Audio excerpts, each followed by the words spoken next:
Hey, ladies and gentlemen, welcome to another episode of the Beyond Seven Figures podcast. Today's guest is a dear friend of mine and one of my favorite people on the planet. And so I felt that I owed it to you as my listeners to introduce to you Toni Bache. I first met Toni out in Miami. She took the journey across the pond out there. We ended up masterminding together. And there were many, many brilliant people in that event. Toni kind of stood out, left me with a few nuggets that got me thinking over and over again. And then we connected over Voxer and we connected over a phone call. And I realized that this is one of the smartest human beings that I've had the opportunity to interact with. And she's an expert at so many different things, brings great perspective to business, great perspective to social, great perspective to sales funnels, and so forth. So we're just going to open up this discussion. We're going to play a little intellectual ping pong and see what comes up. How's that sound, Toni? I'm so pumped. Thank you so much for having me, Charles. It's just such a pleasure to be here. I'm so grateful. I love it when I have an opportunity to speak with somebody and we just kind of throw out a particular situation or business case or whatnot, and it comes back and we just go back and forth, back and forth. And at the end of the conversation, both people walk away with new perspectives and aha moments and just amazing stuff. And there's not a lot of people, I feel like, where you can really just drill down to that intellectual ping pong and really hash it out. And I love playing this game with you. And actually, one of the ways that you really opened up my eyes has to do with social. And look, I'm not afraid to admit when I do things wrong, because last time I tried walking on water, I got all wet. And I learned that, our original approach to social media wasn't as good as it could have been. And so I don't know how much that you recall from that conversation, but if you can kind of share with our listeners some of the best practices when it comes to social, let's go from there. Yeah, I think there's a couple of things, Charles. I think first and foremost, we've been conditioned to believe that it's all about quantity and we have to get out there like so much quantity of stuff. And you think about it intellectually and take a step back and put yourself in the shoes of somebody that's like browsing social media. And do you love to be like bombarded with quantity of, social posts, but they're not really connecting with you? Like, no, nobody does. Right. And as we get into this world of AI, it's just going to get harder and harder because there's going to be more and more volume because the pace at which people can produce content is accelerated considerably. And so Sure. we're just going to be in this really noisy world.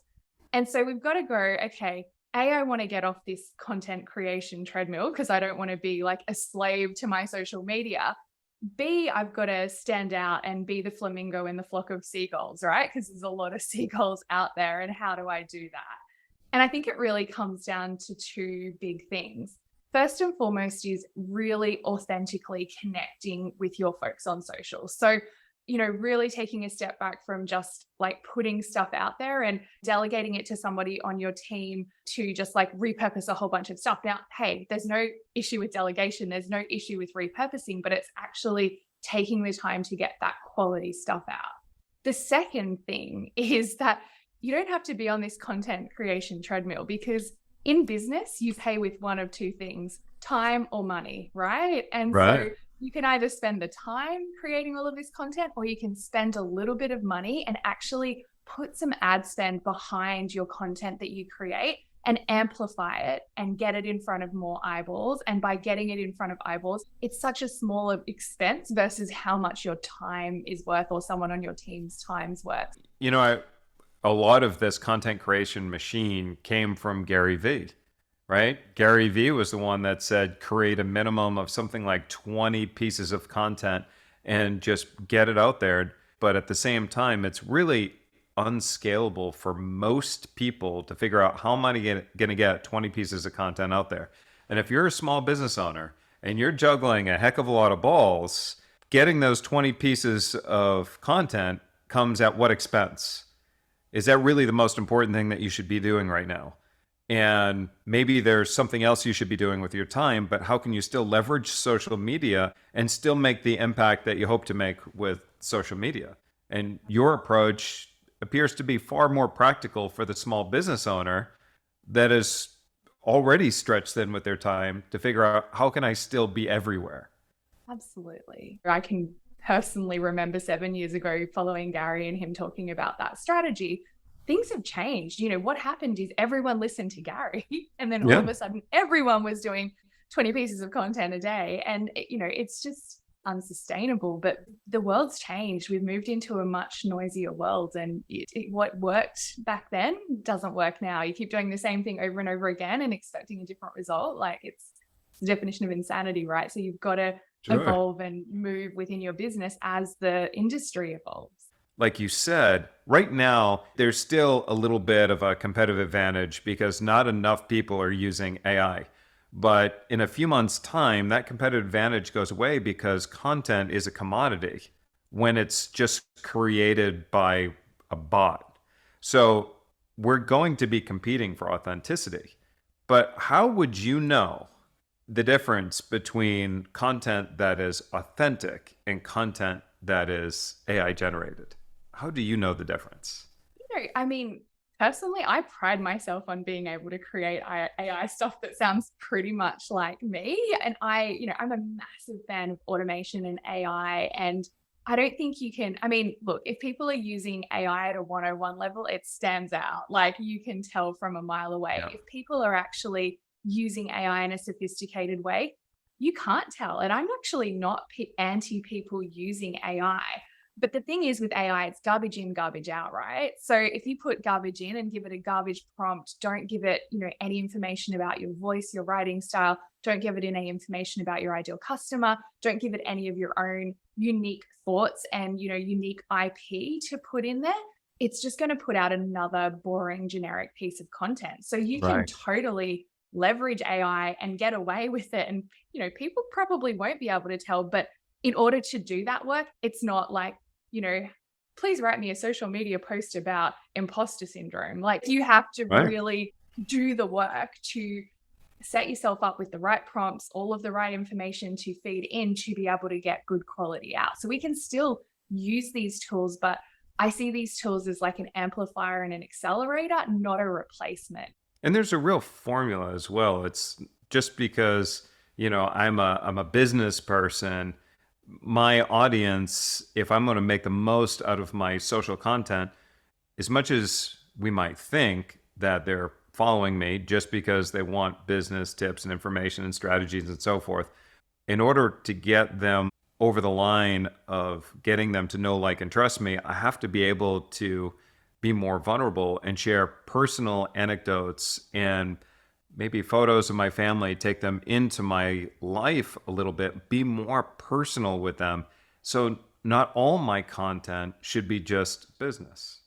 Absolutely. Fair And I think statement. such a fair statement. And I feel like, you can get business tips from anywhere, right? They don't. If they want to know how to do something, they tend to Google it, right? Like, they Yeah. don't tend to try and scroll through social media and find it.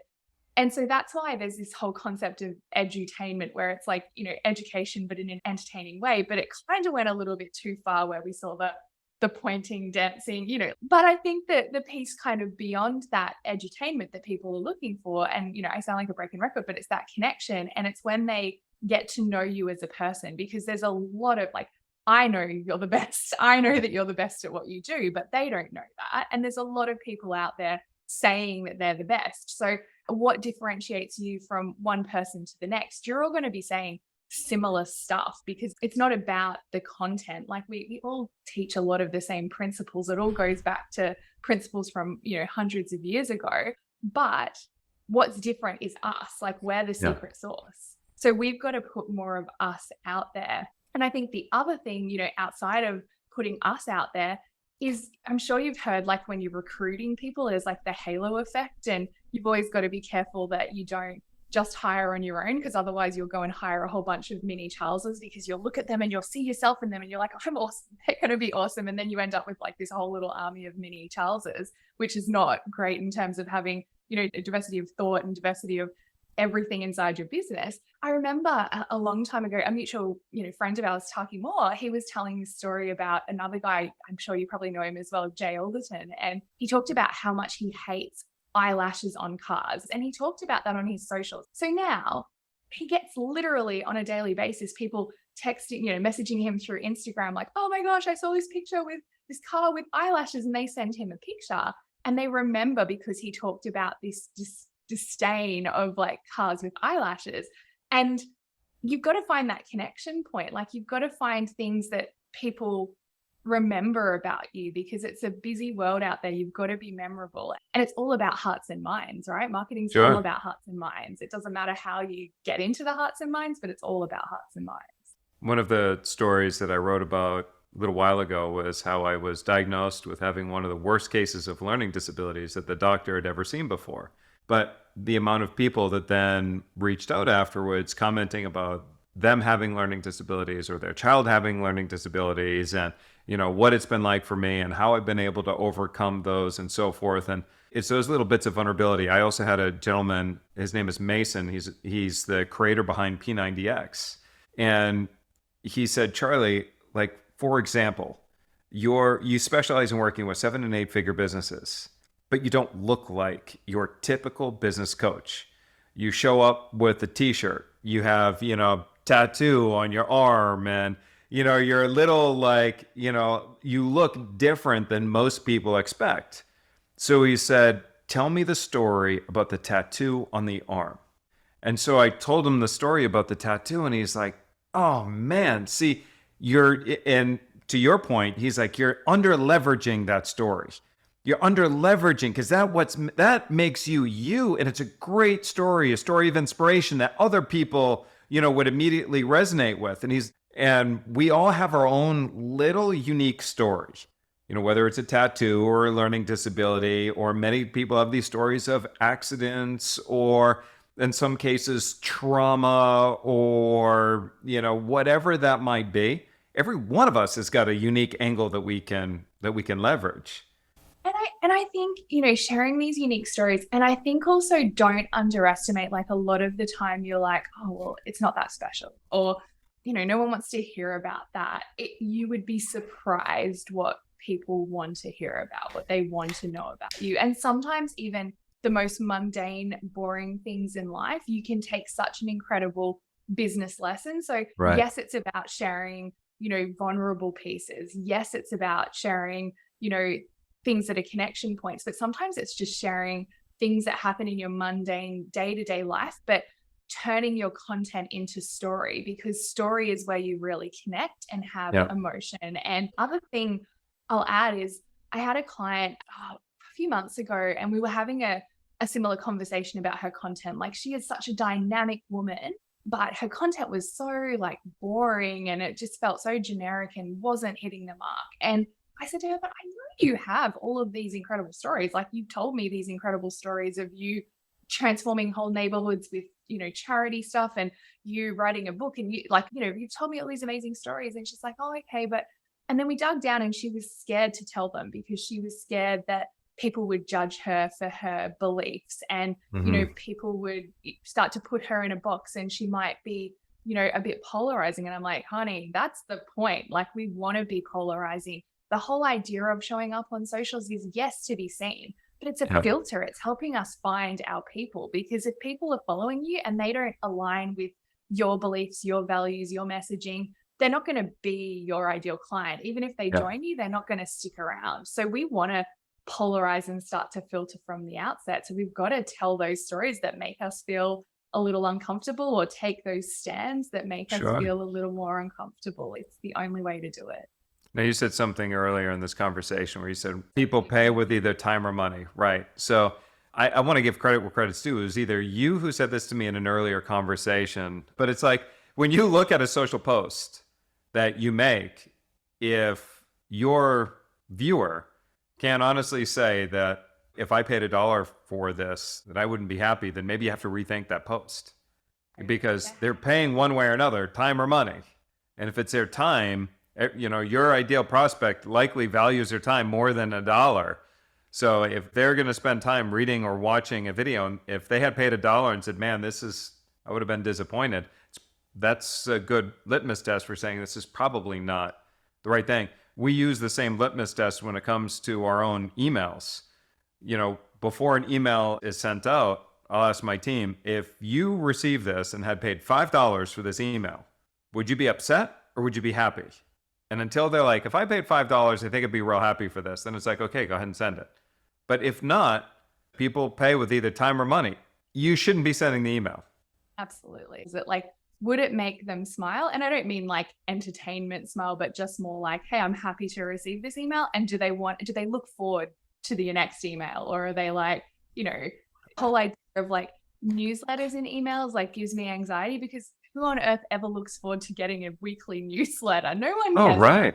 It's like, they want to get value. They want to get closer to you. People want proximity to cool people like you, Charles, and them getting to know you better is proximity, right? Whether it's real proximity or perceived proximity, it's still proximity. And depending on who your ideal client prospect is, if you're dealing with a more affluent, busy professional, they're going to, they're the targets for a lot of marketing that, and so they're going to do the same thing. So you've really, really got to stand out. Now, one thing that I want to touch upon is, first of all, on the content, one note that I added just to throw out there is the importance of adding a fresh perspective. So even with all this AI generated content and whatnot, what separates, spam from something else is if it's a fresh and valued perspective. And they have to be both fresh and valued, something new. Otherwise, it's just the same old thing. But the other part of your unique genius that I thought was really wonderful is your perspective on using that content and amplifying it and how it ties into the buyer's journey. And so let's talk about that. So it's not just content, but how are you then amplifying it and then using it to monetize it or use it to generate leads and so forth? Yeah. So I think what I see with most people in business that they do is when they run ads, they put out some kind of call, which is, in the coaching world is quite often like, book a strategy session with me. Right. And they run ads to that. But you run these ads and you're like, join a call. But we're looking at it all wrong. Like, it's literally, if we put it into the dating context, it's literally as if we're asking someone to marry us on a first date. So I think it's about reverse engineering, and it's about, okay, ultimately we want people to become clients, and we want people to become clients because we know we can transform their businesses and their lives, right? So we've got to think about, well, what would they need to know and believe to be true to want to work with us? And we need to actually have them be nurtured and have those experiences, even before we get them on the call, because again, that's that filter as to whether or not, they're going to be the right fit for your program. And this can really reduce the amount of time you've got people spent on triage strategy calls, because they're kind of more pre-qualified. So you're kind of going, okay, I want to work with them. In order to work with them, I need to get them on a call to make sure that they're the right fit for me and I'm the right fit for them. In order to get them on a call and to make sure they're really qualified for that call, I need to think about, what do they need to know and believe in order to want to work with me, to prime them, to warm them up, to get them to work with me. But then you've got to go back another step and go, but how do I even get them into my world in the first place? Because a lot of us are fantastic at getting people to buy from us once they get on a sales call with us or one of our team, because like we're really good. But it's like, how do you get enough people in there?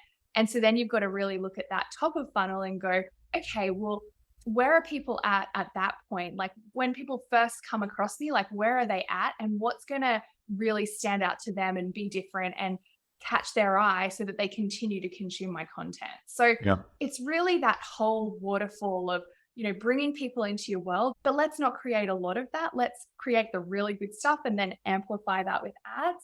Let's then think about, well, what are they going to have to need to know and believe to want to work with me? And let's have those pieces of content and let's amplify that with ads to those people. And then let's invite them to a call.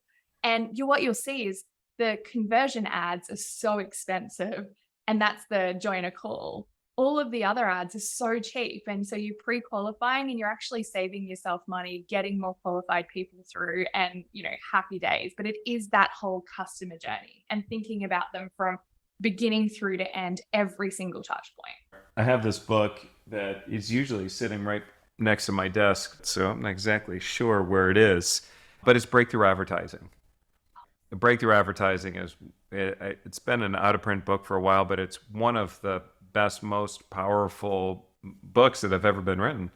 And he talks about the 5 different stages of awareness, from the people who are completely unaware that they even have a problem, all the way to the people who are then actively looking for the solution to the problem. And there's this spectrum that goes between completely solution or problem unaware all the way to solution aware. And then as we test the content, we're tracking for consumption. Are people consuming the content? If they're consuming it, we know that consumption drives conversion. Exactly. Binges are buyers. Binges of buyers. I like that one. That's a great one. But yeah, so I mean, it is bingers of buyers, right? And it does both social, whatever you're putting out on your website, ads continue.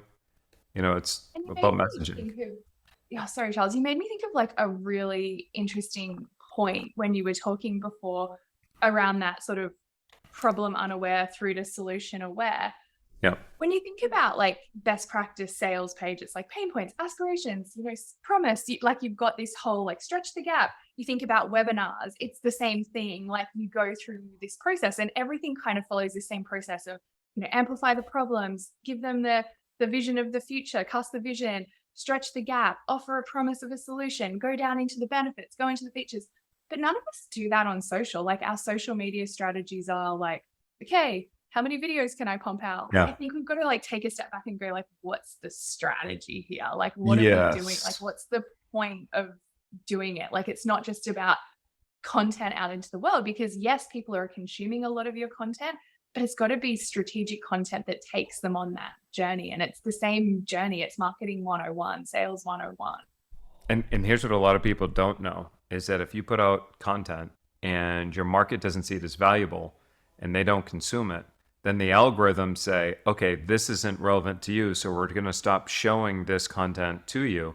And it doesn't matter how many pieces of content you put out there, you're going to lose your audience because the algorithms will say, well, they're not consuming it, so then we're not going to show it. See, Gary Vee, who's super smart and, he's great. And obviously it's hard to argue with somebody who's, got a several $100 million net worth that started from scratch. But Gary Vee can give advice from his vantage point.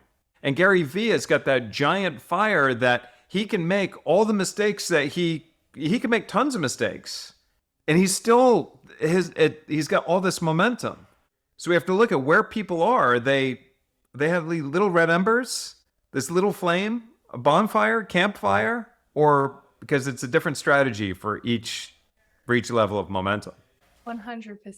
100%. And he had an early mover advantage. And so did a lot of other people that are still very well known in different industries because they moved at the right time on socials, right? And we shouldn't use that as an excuse and go like, oh, it's too late for us because, we didn't have that early mover advantage. There's no point. I can never win on socials. Like, that's not true. But he's just coming from a place where it's easier. Like, he already did all the hard work to build his brand, to build his authority, to build his platform. And, now we've got to do that same work. And maybe he had an easier go of it, but I assure you, if you succeed now with the right content, like, you'll be unstoppable. And the other thing that I always say to people to focus on as well is people get so obsessed with like the number of followers and the number of likers, but who cares? What we want is like people that are our ideal clients. So you can have a much smaller audience than Gary Vee. Like, Gary Vee's got a lot of non-buyers on his list. Like, he's got a lot of buyers on his list. So it's about quality. Everything comes down to quality. Yeah. And you got to think, that's a great point that you brought up. And again, that's something that people have to pay attention to because Gary Vee, his content is great for Gary Vee as a speaker and an author. And it's more mass market content. But his content, the question is, how much is that actually moving the needle for a VaynerMedia? I mean, he can use himself as a case study, but how many people actually go to his content and go, we need to hire VaynerMedia? And I would argue that is a little less, but he's building himself as a brand, as a speaker. And I think he gets $250,000 per engagement, if I recall correctly. That's not chump change, but you have to build that personal brand for it. Exactly. And I think that's the thing. You can build a personal brand and you can build authority and you can leverage authority. There's literally a trend right now. And P.S. anyone that's listening, you can do this, but I wouldn't suggest it. But there's a trend right now where people are going onto TikTok because it's a new platform and they're creating average content on TikTok. But because TikTok is like the early days of Facebook, when Facebook ads were super cheap, they're putting money on their TikTok ads to really grow their TikTok account. They're getting hundreds of thousands and millions of followers on TikTok. None of them are their ideal people. They're not making any sales through TikTok at all because it's a challenging platform to have a sales funnel go through. None of that's working, but guess what they're using it for? They're taking that TikTok and they're going to publishing houses and saying, hey, look at me. I've got this massive following. Can I have a publishing deal to write my book? And they're getting really good publishing deals for their book because they've built this authority platform. And so it's not actually a platform that's making sales. It's a platform that's making authority. And the smart ones are leveraging that for something else. So if you want to have authority, it's easy to build authority. I can tell you how to get millions of followers tomorrow and even legit people, not bots. And it won't cost you that much. But is that what you really want? Or do you want to actually have clients for your business? And different people have different goals and priorities, but I'm happy having a tiny social media following, but knowing that everyone that follows me will probably 80% of them will be a buyer at some point. Yeah. I love that. Now I know we're pushing up against the clock and it is really early in the morning for you over in Australia. It's, what was it, quarter of 5 or something like that right now? Oh no, Yeah. quarter of 6. Quarter to 6, yeah. Oh, quarter of 6 in the morning. So, we'll jump off soon so you can grab your coffee. But this is the Beyond Seven Figures podcast. So if there was one tip, that's your best tip for CEOs of 7 and 8 figure companies who are looking to take their business beyond 7 figures, what would that one big tip be? Don't throw the baby away with the bathwater. I think the number one thing that I see 7 and 8 figure entrepreneurs doing is getting bored with their business, and they have a really awesome business that's going really well and they get really bored. And so then they go and break things and they throw the baby away with the bathwater. And so I think you can evolve, you can optimize, you can even do cool little side passion projects on the side, but don't let your boredom blow up your business. And where I see that creeping in is usually because there are things in your business that give you energy and there are things in your business that don't give you energy. And at some point when you started the business, you did most of the stuff that gave you energy and you spent a lot more time in your unique ability. And then as your business grew, you spent less time in your unique ability, more time putting out fires, dealing with customer fulfillment or client fulfillment and so forth. And you got bored. Well, Toni, people want to learn more about you and contact you and so forth. Where do we direct them? Find me on socials, Toni Bache. There's only one other, but I'm the cool looking one. Awesome. And so last name is Tonibache.